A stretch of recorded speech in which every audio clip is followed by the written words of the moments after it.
Nike is probably the world's most recognized shoe company, but did you know that those shoes were actually named after a Greek goddess?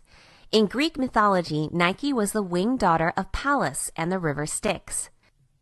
Styx was one of the rivers that separated the realm of the dead, and Pallas was the Titan who personified the sun. Her siblings were Kratos, god of strength, Baia, goddess of force, and Zulus, god of zeal. Nike was a pretty simple goddess, so she didn't show up much in Greek mythology. When she did, though, she was always shown as the goddess of victory, strength, and speed. For the ancient Greeks, speed and strength were the two keys to victory in anything important: combat, wrestling, running, or boxing, so it made sense that she'd be connected to all of them. In the war between the gods and the Titans, Styx brought her children to serve Zeus. In the war, Nike served him as a charioteer. Near the entrance to the ancient Acropolis was a temple to victory. Its walls contained sculpted scenes of gods and battles. Built in the late 5th century BC, the decoration on and around the temple was in some ways unprecedented, including lost figures of gilded bronze, and some of the most famous surviving sculpture from all of the Acropolis. The temple stands on top of an ancient fortification dating all the way back to the Bronze Age, which, according to legend, played a role in the story of the Minotaur. This is James from History Victorum. From the Acropolis of Athens, join us as we explore the Temple of Athena Nike.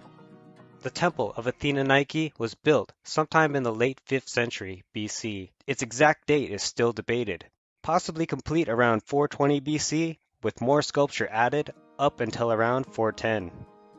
This was after the completion of the Parthenon and this great gate known as the Propylaea, which is the goddess of victory in Greek mythology. She is the daughter of the Titan Pallas and the Styx, having as brothers Kratos, the strength, Zelus, which represented rivalry and greatness, and Baia, the force.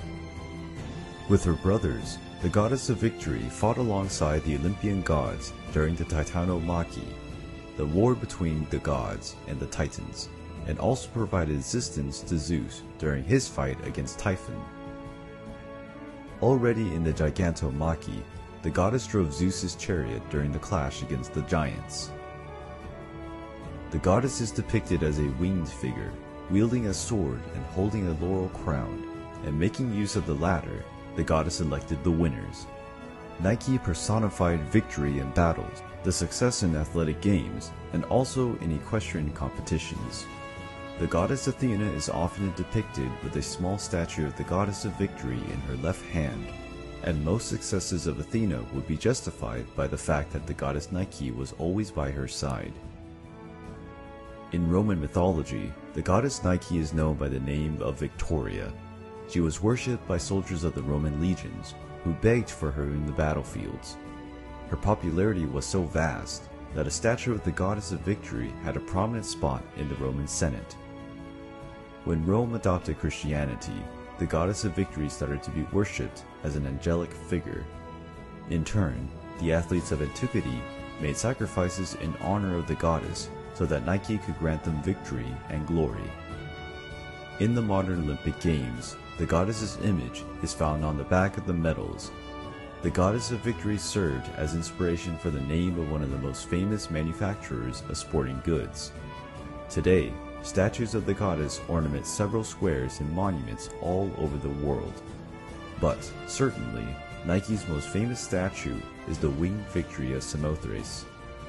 It is estimated that the statue was carved in the 2nd century BC, and today it is part of the Louvre Museum in Paris. Albeit worn down by time, one can still feel the magnificence of the image of the goddess of victory.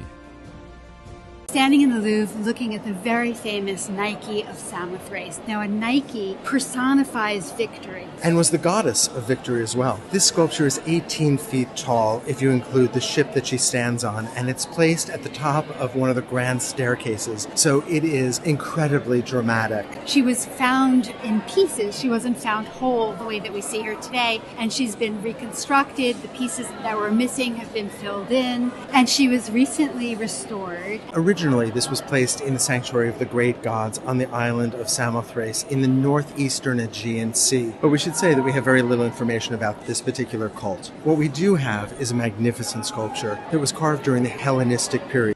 You live in a world where you may have felt that you were not allowed to celebrate your victories lest you be cut down for being self-centered.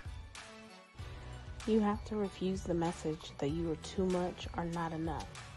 Your biggest win is to be yourself, accepting yourself exactly as you are. If you've been struggling to move to the next level of your life, you will soon find you are finally winning. When you are winning, the world wins too. Let's kick some ass today.